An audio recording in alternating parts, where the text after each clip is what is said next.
What can I do to get rid of cattails in my front ditch? They thrive near my sewer drainage. And this is Minard from Lafayette, Louisiana. So the young cattails. Yeah. How about that? Nice picture, by the way. It is a nice picture. Yeah, that's going to be a problem, huh? So how would you get rid of cattails? Well, sort of like I did the dandelions and the violets. Okay, yeah, okay. I would dig them up. I mean, he doesn't have a huge amount of them there. All right.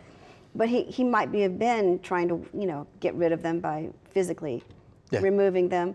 And he's done a very good job because there's not very many left. And I would just keep, there's not very many, I would dig them up.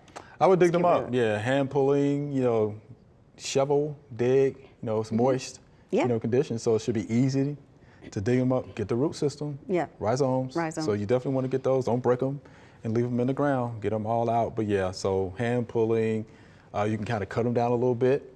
That may help, but I would get a shovel, dig them out.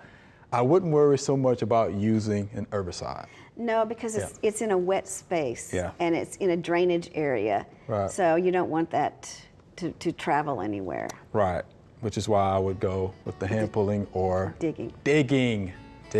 Cut it down, that helps you out a little bit and dig the rest of it out. And I think you'll be fine with that. Yeah, don't worry about those herbicides, just dig it out. Yeah. Thanks for watching the video. We hope you enjoyed. To subscribe, click below.